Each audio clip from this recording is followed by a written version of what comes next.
एक मिथुन लग्न के जातक को जब सुबह होती है वह उठता है तो कंफ्यूज रहता है। बहुत देर तक उसे अपने माइंड को कंसंट्रेट करना पड़ता है कि आज मैं क्या करूँगा। समझ में नहीं आता है कि किधर से शुरू करूँ। और इस सब के पीछे जो वजह है वो है उसकी ओवर थिंकिंग, यानी कि अपने विचारों को समेट ना पाना और जानबूझ करके एक इनडिसीजन के स्टेज में, यानी कि इनडिसाइसिव बने रहना। वहीं कन्या लग्न, कन्या राशि वाले जातक जो दुस्वभाव हैं वे भी सेम कमजोरी का शिकार हैं। सुबह उठते हैं और अपनी हैबिट न्यूज़ पढ़ना, टीवी देखना, स्मार्टफोन पकड़ लेना, 1 डेढ़ घंटे 2 घंटे 3 घंटे तक सुबह उठ कर के जो लोग स्मार्टफोन देखते हैं और एमलेसली स्क्रॉल करते हैं, क्योंकि अपनी ज़िंदगी में कोई लक्ष्य है ही नहीं। अपना भी कोई वीडियो बना लेते, अपनी भी कोई बुक लिख लेते, अपना भी कोई आर्टिकल पब्लिश करते, कुछ करते। अपना कोई गोल है ही नहीं, क्या करें। धनु लग्न वाले दिन भर बेफिक्री में रहते हैं, फिर सुबह उठते हैं बेफिक्र हो करके। रिस्पॉन्सिबिलिटी की कोई चिंता नहीं है, आज कहाँ घूमना है। फिर मीन राशि भी दुस्वभाव है। दुस्वभाव राशियों की कड़वाहट, थकान, दुश्चिंता, अनिर्णय, व्यग्रता सब आ जाएंगे सुबह सुबह। दिन प्रतिदिन अपने आप को हारते हुए फील करेगी मीन राशि और सोचेगी कि इन समस्याओं से कैसे निकलें। और प्रॉब्लम वही है, एक विचार पे, एक लक्ष्य के साथ अपने आप को आइडेंटिफाई नहीं कर पाना, अपने आप को कॉन्सेंट्रेट नहीं कर पाना। बस यही इन 4 दुस्वभाव राशियों की मुसीबत है। इनकी जगह पे आप किसी भी स्थिर या चर राशि वालों को लेकर के देख लीजिए। वो ऑटोमेटेड होते हैं वर्क करने के लिए, विचार के लेवल पे अपने आप को एक गोल के साथ आइडेंटिफाई कर चुके होने के बाद फिर कोई भी परिस्थिति, कोई भी समस्या उनको डिगा क्या सकेगी। मीन राशि वाले किसी भी लक्ष्य को देखते हैं, उसी लक्ष्य के साथ उड़ जाते हैं। कोई भी नया विचार आता है उसी को लेकर के उड़ जाते हैं, जिसके कारण कि दिन भर में थक जाते हैं। 100-200 विचार, 100-200 500 इमोशंस जिसके अंदर में आ कर के नाच करके चले जाएं, उस व्यक्ति की हार्मोनल कंडीशन, उस व्यक्ति की नर्वस सिस्टम, उसका जागना, उसका सोना, खाना पीना, सपना देखना, काम करना, सब कुछ गड़बड़ हो जाता है। इन सभी स्वभाव राशियों को एक गोल को पकड़ना चाहिए। और अगर गोल शब्द बहुत बड़ा लग रहा है, जैसे कि आईएएस तो बहुत इंटेलिजेंट स्टूडेंट्स ही बन पाते होंगे, जो बहुत मेहनती होते होंगे, तो वो उस बड़े गोल की चिंता छोड़ करके एक छोटा सा गोल हाथ में ले लें, उसको भी छोटे छोटे स्टेप में बांट दें। लेकिन एक काम को पकड़ने के बाद सारे दूसरे कामों को भूलने की ताकत पैदा करें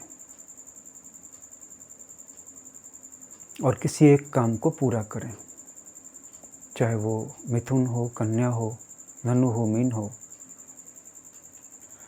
ऐसे लोग भी जिनका न चंद्रमा, न सूर्य, न लग्न इन राशियों में होता है, लेकिन 3 या 4 ग्रह इनमें से किसी राशि में बैठ गए तो उनकी भी वही राशि बन जाती है, क्योंकि 3, 4, 5 ग्रह या 3 ग्रह भी या 2 ग्रह भी किसी राशि में होंगे तो वो राशि ज़्यादा एक्टिवेटेड होगी, उसका फील्ड ज़्यादा वर्किंग होगा। हम सबको ध्यान देना चाहिए कि क्या हम एक विचार के साथ अपने आप को आइडेंटिफाई कर पा रहे हैं। अगर नहीं कर पा रहे हैं तो हम अनसक्सेसफुल हो जाएंगे, असफल हो जाएंगे। हाँ, ये बात है कि हम में से बहुत लोग इसके साथ सहज हो चुके हैं, एक्सेप्ट कर चुके हैं। कुछ लोग ऊपर से दिखावा कर रहे हैं कि हम इसके साथ सहज नहीं हैं, लेकिन अंदर से काम वही वाला कर रहे हैं। और जब आप एक बार एडजस्ट हो जाते हैं फेल्योर लाइफ जीने में, तो फिर बदलाव एक झंझट मालूम पड़ती है कि कौन बदलाव लाता है। बड़ी मेहनत है उसमें, बड़ा उबाऊ काम है, बड़ा बोरिंग धंधा है ये। जैसा चल रहा है वैसा ही चलने दो, ये भी कम नहीं है। उसमें किसी दार्शनिक की परिभाषा, किसी का ऑडियो टेप, किसी का प्रवचन सुन लिया। आजकल के दार्शनिक क्या कर रहे हैं? कोई भी आपकी आलोचना नहीं कर रहा है, आपकी पीठ थपथपा रहा है, आपका माथा सहला रहा है, ताकि आप जहाँ पर हैं अपने आप को आत्मा समझ करके और ज़्यादा सो जाएं नींद में। नींद और ज़्यादा गहरी कर रहे हैं हमारे ये तथाकथित प्रवचनकर्ता। कोई भी जगाने की कोशिश नहीं कर रहा है, जबकि आपको कोई ऐसा व्यक्ति मिलना चाहिए जो, और अगर आप ऐसे व्यक्ति को परमिशन ही नहीं देंगे कि वो आपसे कुछ बोल सके, बल्कि आप अपने हिसाब से, जैसे कि ऑटोमेटिक टेलरिंग मशीन या वज़न नापने की मशीन होती है, हम एटीएम कार्ड डालते हैं, खटाखट पैसा गिरता है, सिक्का डालते हैं वज़न तौलने की मशीन पे, या पेप्सी बाहर आ जाती है, कोका कोला बाहर आ जाता है, डिलीवर हो जाता है, ऐसी किसी मशीन की तलाश कर रहे हैं, तो हम उससे ये रिक्वेस्ट कर रहे हैं कि तुम मेरी नींद को और ज़्यादा गहरा कर दो। इसके लिए मैंने तुम्हें खरीद लिया है। I have purchased your services, I have bought you instead. ये वाला एटीट्यूड जब तक रहेगा तो आपके जीवन में रिवॉल्यूशन नहीं आएगी, आपके जीवन में चेंज नहीं आएगा। और देखिए, जो लोग प्रोफेशनल्स हैं वो होंगे, और जो लोग सीयर्स हैं, जो लोग अवेकन्ड हैं, वो किसी भी टेक्निक से आपकी नींद को तोड़ ही देंगे। अगर ज़रूरत पड़ेगी तो आपको स्वतंत्र कर देंगे। अगर आप उन पे डिपेंड हो गए हैं और आप नींद में चले गए हैं कि अब तो गुरुजी मेरी दुनिया का भार, मेरा भवसागर का भार उठा ही चुके हैं, जब भी मुसीबत होगी मुझे आ कर के बचा कर ले जाएंगे, इस तरह की बात, और आप अपने लिए कुछ नहीं कर रहे हैं। अर्जुन के सामने भगवान श्री कृष्ण थे, फिर भी उन्होंने कहा, उद्धरेदात्मनात्मानं नात्मानम् अवसादयेतात्मैव बंधुरात्मैव रिपुरात्मनः। हे अर्जुन, तो अपने द्वारा इस संसार समुद्र से अपना उद्धार कर, और अपने द्वारा अपने आप को अधोगति में मत डाल, क्योंकि आत्मा खुद ही अपना मित्र है और खुद ही शत्रु है। ध्यान दीजिए कि उनके सामने भगवान कृष्ण थे, और कृष्ण के सामने और कोई नहीं था उस युग का, और अब तक का सबसे बड़ा धनुर्धर और महारथी अर्जुन था। उस अर्जुन को भगवान कृष्ण अपने सामने ये कह रहे हैं कि अपने द्वारा अपने आप का इस संसार समुद्र से उद्धार कर।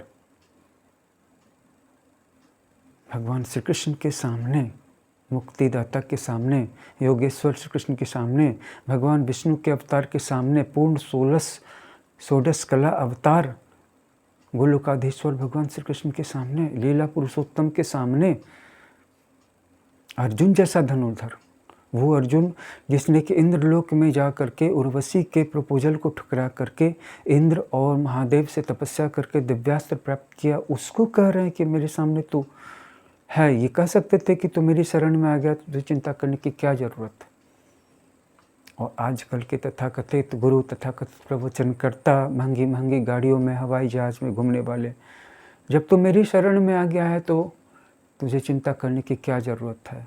बाबा पार करेंगे ना, बाबा हैं। सच्चाई ये है कि चाहे वो मोक्ष का मार्ग हो या इस संसार का मार्ग हो, अपदीपो भव, अपने आप को खुद ही पार लगाना होगा। और उस संसार में तो थोड़ी बहुत गलतियां चल जाती हैं, क्योंकि आप आज एक भूल करेंगे तो कल फिर से नई शुरुआत कर सकते हैं अवेकन होने। लेकिन इस दुनिया में, इस भूलोक, इस पृथ्वी लोक की दुनिया में अगर किसी के साथ एक बार एक गलती हो जाएगी, यहाँ पे फिर उस गलती को अंडन नहीं किया जा सकता। आप उसको अंडू नहीं कर सकते, रिवर्स नहीं कर सकते। फिर उसका परिणाम आपको जीवन भर झेलना पड़ता है। एक सामान्य से दिखने वाले चीफ मिनिस्टर को उस देश के सबसे बड़े राष्ट्रीय दल का सबसे पावरफुल कार्यकर्ता नेता पता नहीं किस बात की अनबन हो जाती है, और जब ये सामान्य से दिखने वाले नेता 10-15 सालों में उभर करके उसी देश का प्रधानमंत्री बन जाता है, तो उस राष्ट्रीय दल के नेता को दरकिनार कर देता है। और हर साल, हर 6 महीने में, हर महीने में किसी भी कार्यक्रम में उसको बुला करके उसकी फजीहत करता है। उसके सामने किसी और से हाथ मिला लेगा, किसी और को राष्ट्रपति बना देगा। ये जो सिचुएशन है, ये चलता रहता है, लेकिन इस ओर किसी का ध्यान नहीं जाता है कि वहाँ पे आडवाणी जी से कोई गलती हुई होगी, ज़रूर कोई गलती हुई होगी जो सबके सामने नहीं आ रही है। और वो गलती क्या थी, ज़्यादा एक्सप्रेस करने की ज़रूरत नहीं है, आप सब जानते हैं वो गलती क्या थी। 2009 में चुनाव हारने के बाद जब 2014 में बीजेपी का चेहरा बदलने का समय आया, तो आडवाणी जी को ये स्वीकार नहीं था, जबकि उनके नेतृत्व में एक बार भाजपा चुनाव हार चुकी थी, दोबारा मनमोहन सिंह जी की सरकार बन चुकी थी। लेकिन उन्होंने नरेंद्र मोदी जी की मौजूदगी को इनकार कर दिया, आडवाणी जी ने। अगर आप लोगों ने ठीक से याद रखा होगा तो ऐसा हुआ था कि नहीं हुआ था। तो यहाँ पर यही होता है, छोटे छोटे लेवल पे भी होता है। हम अपने भाई को, अपने माँ बाप को, अपनी बहन को, अपनी पत्नी को या अपने पति को, अपने पुत्र को एक थोड़ी सी नेग्लिजेंस, एक थोड़ा सा तुक्का, एक थोड़ी सी चोट हमेशा के लिए अपने आप से दूर कर लेते हैं। फिर वो अपनी डायरी से हमारा नाम काट करके फेंक देते हैं। इसका पता हमें तुरंत थोड़ी चलता है, इसका पता हमें बाद में चलता है। इस दुनिया में बहुत सावधानी से, बहुत विवेक से, बिना किसी के ईगो को हर्ट किए हुए आगे बढ़ने की ज़रूरत है। और आध्यात्मिक दुनिया में तो दोबारा मौका मिल जाता है, 100 बार मौका। आप 100 जन्मों में बार बार गिर जाएंगे, बुरे कर्म करेंगे, फिर से इस योनि में किसी योनि में आएंगे, बार बार मौका मिलेगा। लेकिन जिस दुनिया में हम रह रहे हैं, फाइनेंशियल दुनिया में, साइंटिफिक वर्ल्ड में, न्यू एरा में, न्यू एज, यहाँ पे गलती करने के बाद माफ़ी मांग करके अपने आप को बचाने की गुंजाइश नहीं है, गलती की सज़ा मिलती है। इस बात को द्वे स्वभाव, लग्न और राशि वाले नहीं समझते। वो सोचते हैं आज का दिन गुजर गया, कल मैं अपने आप को ठीक कर लूँगा। आज मैं लेट से सो के उठा, कल फिर जल्दी सो के उठूँगा, जल्दी सुबह उठ जाऊँगा। फिर वो ये भी सोचते हैं कि आज मैं एक गोल पे काम नहीं, पर कल से एक गोल पे काम करूँगा, या एक गोल पे मैं काम कर रहा हूँ, बस लापरवाही से कर रहा हूँ, ऐसे तैसे टच करके फिनिश कर दे रहा हूँ। इसमें एक्सट्रीमली वेल परफॉर्मेंस, एवरीथिंग आपको उसको उस लेवल पे ले जाना है, वो एक क्लास उसका हो। एक गोल हो गया तो क्या होगा, आप उसमें लापरवाही से काम करके छोड़ दे रहे हैं, 1 घंटा आधा घंटा काम करके छोड़ दे रहे हैं। तो इस तरह से मिथुन राशि, मिथुन लग्न, कन्या राशि, कन्या लग्न, धनु राशि, धनु लग्न और मीन राशि, मीन लग्न, ऐसे आप ग्रो नहीं कर जाएंगे आज के समय में। और आध्यात्मिकता सांसारिकता का विकल्प नहीं है। हाँ, आपको गिरने से बचा लेगी, मिटने से शायद बचा लेगी। इसका उपयोग आप दुरुपयोग के रूप में नहीं कर सकते, दूसरों को सताने, दूसरों के ईगो को। और कभी भी किसी पागल व्यक्ति के ईगो को हर्ट मत कीजिएगा, यहाँ तक कि सामान्य से दिखने वाले व्यक्ति को भी के ईगो को भी हर्ट नहीं कीजिएगा। नहीं तो हाल वही हो जाएगा कि एक समय जो व्यक्ति एक स्टेट लेवल के कार्यकर्ता के रूप में जिस राष्ट्रीय पार्टी के राष्ट्रीय अध्यक्ष के सहारे उठा था और आगे बढ़ कर के अपने स्टेट का सीएम बना था, वही बाद में चल कर के उन्हीं को दरकिनार कर देता है।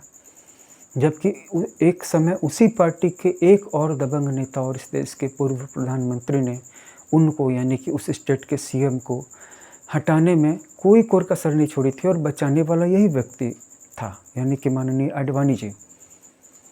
बाद में उन्हीं नरेंद्र मोदी जी ने आडवाणी जी को भारत रत्न से सम्मानित किया और जो कुछ भी हुआ उसको एक सही रूप देने की कोशिश भी की।